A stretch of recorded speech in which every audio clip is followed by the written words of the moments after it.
His Excellency Mr. Mohammed Luft Al-Iriani, Ambassador of the Republic of Yemen to the Federal Republic of Germany.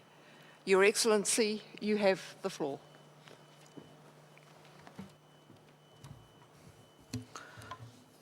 In the name of God, the merciful, the compassionate, Madam President of the Conference, Your Excellencies, ladies and gentlemen,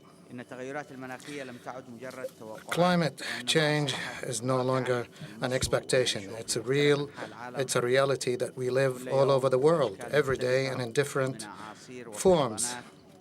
Cyclones, floods, scorching heat, drought, change in the quantity of rain, deregulated rain seasons. However, the consequences of such changes are most felt by developing countries, and particularly least developed countries, due to the scarcity of their resources and their incapacity to face such effects.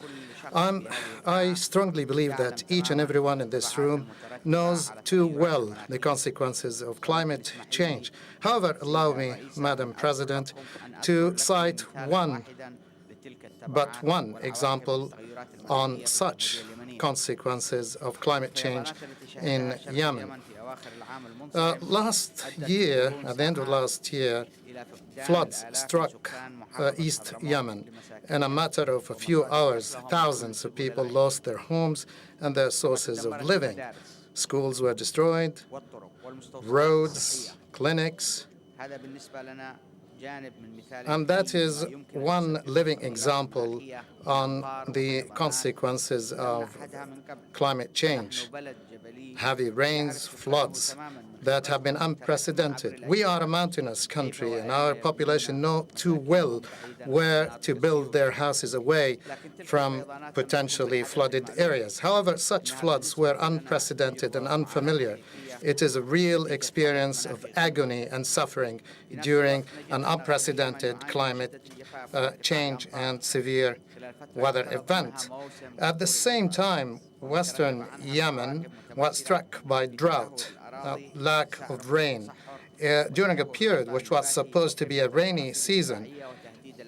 This led to deterioration of the soil, desertification, deterioration of the flora, and the agricultural crops, and this represented a direct threat to our food security. Well, I haven't taken that example from one of the scientific publications on climate change, and I didn't take it from a newspaper or a magazine. It is a real example on the climate change that has been lived in our country. Mr. President, Madam President, all such changes led Yemen to take serious action to deal with the climate change. We have made strenuous efforts in accordance with our capacity. We are a least developed countries. We have taken measures, institutional measures. We have drawn up reports,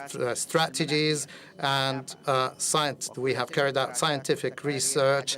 We have made our communications, the second national communication. We have taken a number of NAPAs, and all such studies and reports show the gravity and seriousness of the effects of global climate change. So that's why we have taken yet more measures to cope with the climate change. We have prioritized our actions.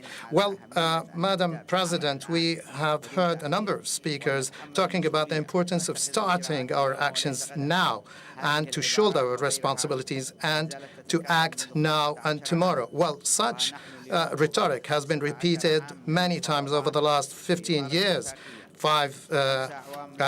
Today, and after 15 years of the negotiations on the framework agreement, 5 years after the negotiations on the Kyoto Protocol, we're still talking about how to implement our protocol and our convention. What are and we're still asking ourselves about the best mechanisms to do so. However, I think that we shoulder a historic responsibility, and I don't think we can bequeath our future generations the kind of climate change that we have. And I think we should find an answer to the question that has been repeated in so many speeches, and I think we should translate such speeches to action. That's why we place emphasis on the importance of arriving at a clear vision and reaching a binding agreement while keeping the two-track option. I know that I'm speaking at a late hour, but I would like to say that Yemen will preside, starting from January 2010, will preside over the G77 in China group. Therefore, we would like to express our commitment to making all possible efforts with a view to arriving at a positive result and at cooperating with all parties. Thank you.